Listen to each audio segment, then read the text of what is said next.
Sous le ciel brûlant de Kinshasa, Vincent, 45 ans, ajustait son sac à dos élimé, les mains moites et le cœur battant d'un mélange d'excitation et de peur. L'air était lourd, saturé d'odeurs de terre rouge et d'épices des marchés voisins.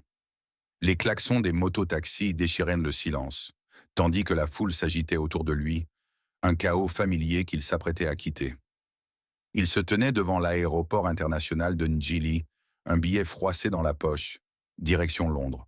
Son rêve, simple mais immense, réussir, s'élever, offrir à sa vie un sens que la poussière des rues de Kinshasa ne pouvait lui donner. Vincent n'était pas un homme ordinaire. Grand, les épaules larges, il avait ce regard perçant qui semblait toujours chercher quelque chose au-delà de l'horizon. À 45 ans, il portait encore en lui l'énergie d'un jeune homme, mais aussi les cicatrices d'une vie marquée par la survie. Kinshasa, avec ses promesses brisées et ses luttes quotidiennes, l'avait façonné. Il avait vendu des téléphones dans les ruelles, négocié des deals dans des bars enfumés, mais il voulait plus, bien plus. Ce jour-là, alors qu'il franchissait les portes de l'aéroport, l'odeur du kérosène et le bourdonnement des moteurs d'avion lui donnaient des frissons. C'était un départ vers l'inconnu, un pari audacieux. Il n'avait pas de visa, pas de papiers en règle, mais il avait un plan. Un mensonge soigneusement élaboré.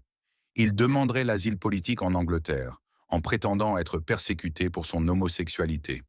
Un raccourci risqué, mais dans son esprit, c'était la seule issue. Dans l'avion, il s'assit près d'un hublot, fixant les nuages qui défilaient comme des promesses de liberté. Son cœur tambourinait, partagé entre la culpabilité et l'espoir. Mentir n'était pas dans sa nature, mais la survie, si. Il se répétait que ce n'était qu'un moyen, pas une fin. Une fois en Angleterre, il travaillerait dur, prouverait sa valeur et tout irait bien. Londres l'accueillit avec une pluie fine et un froid qui lui mordait la peau. Les rues grises, les immeubles imposants, les passants pressés, tout était différent de Kinshasa. Vincent, perdu dans ce décor étranger, se sentait à la fois minuscule et invincible. Il déposa sa demande d'asile, livrant son histoire fabriquée avec une conviction qui le surprenait lui-même.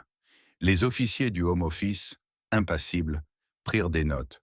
Quelques mois plus tard, le verdict tomba. 5 ans de séjour. Une victoire. C'est dans un petit restaurant congolais de l'Est de Londres qu'il rencontra Martine.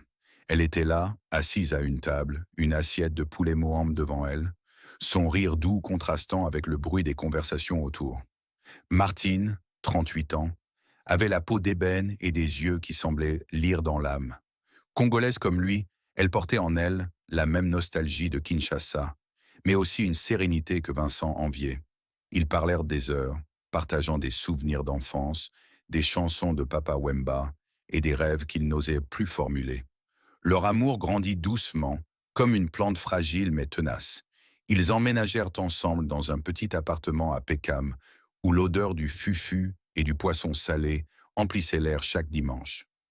Martine était son ancre, sa lumière dans ce pays où il se sentait encore étranger.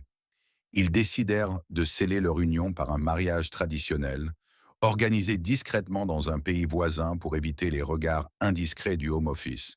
Sous un soleil éclatant, entourés de quelques amis congolais, ils dansèrent au rythme des tambours, leur rire résonnant comme une promesse d'éternité. Mais un vide persistait. Martine, malgré tout son amour, ne pouvait concevoir d'enfant. Les années passèrent, marquées par des tests médicaux, des prières silencieuses et des espoirs déçus. Vincent, lui, rêvait d'un fils, d'un héritage, d'un lien de sang qui donnerait un sens à sa lutte. Ce désir, innocent au départ, devint une obsession, creusant un fossé invisible entre eux. Un soir, alors que la pluie tambourinait sur les fenêtres de leur appartement, Vincent scrollait distraitement sur Facebook. Une notification attira son attention. Une jeune femme, Aïcha, 24 ans, lui avait envoyé une demande d'amis. Son profil débordait de vie, des photos d'elle dans des tenues colorées, un sourire éclatant, une énergie qui semblait défier le monde. Ils commencèrent à discuter. D'abord innocemment, puis avec une intensité croissante. Aïcha, restée à Kinshasa, était tout ce que Martine n'était pas. Jeune, pétillante, insouciante. Elle riait à ses blagues, flattait son ego et surtout, comprenait son désir d'enfant. « Je te donnerai un fils, Vincent », écrivait-elle dans un message qui fit battre son cœur plus fort. À 45 ans, il se sentait rajeuni par ces mots, comme si elle rallumait une flamme qu'il croyait éteinte. Les voyages secrets au Congo commencèrent. Sous prétexte d'affaires, Vincent prenait l'avion, retrouvant Aïcha dans des hôtels discrets. L'odeur de son parfum bon marché, le goût sucré de ses baisers, la chaleur de sa peau, tout en elle l'enivrait.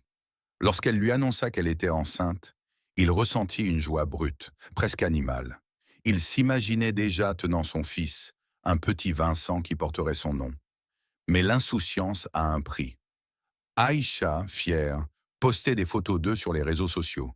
Des selfies dans des restaurants, des moments volés sous les palmiers de Kinshasa. Vincent, grisé par l'euphorie, ne voyait pas le danger. Martine, elle, vit tout. Un soir, de retour à Londres, Vincent trouva l'appartement étrangement silencieux. Pas d'odeur de cuisine, pas de musique congolaise en fond. Martine était assise sur le canapé, son téléphone à la main, les yeux rougis par les larmes.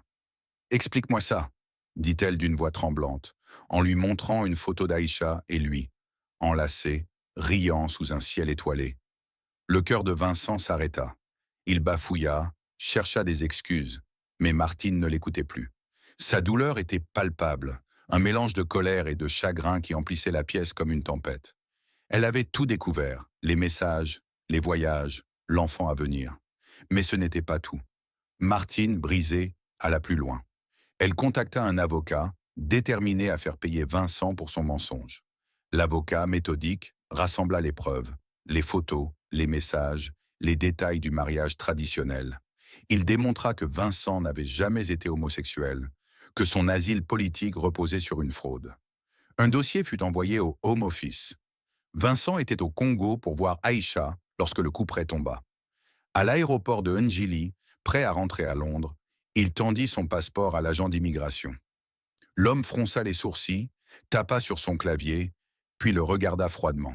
« Votre passeport est invalide. »« Invalide comment ? Il est encore valable 6 ans, » protesta Vincent, la sueur perlant sur son front. « Appelez l'ambassade britannique, » répondit l'agent, impassible. Le coup de fil à l'ambassade fut un cauchemar. Une voix monocorde, dénuée d'empathie, lui annonça la vérité. « Votre nationalité britannique a été révoquée pour fraude. » Vincent lâcha le téléphone. Il tomba à genoux sur le sol crasseux de l'aéroport, un cri rauque s'échappant de sa gorge. Les passants le regardaient, certains avec pitié, d'autres avec indifférence. Il pleura, ses larmes se mêlant à la poussière, tandis que la réalité s'abattait sur lui comme une vague implacable. Aujourd'hui, Vincent est coincé à Kinshasa. Sans papier, sans identité, sans avenir. Il dort dans une petite chambre louée à un ami, où l'odeur d'humidité et de moisie imprègne les murs. Aïcha, celle pour qui il avait tout risqué, est partie avec leur enfant. Il ne sait même pas où elle est. Les rues de Kinshasa, autrefois familières, lui semblent maintenant hostiles, comme si la ville elle-même le rejetait. Chaque jour, il repense à ses choix. Le mensonge qui lui avait ouvert les portes de l'Angleterre l'a finalement enfermé dans une prison sans barreaux.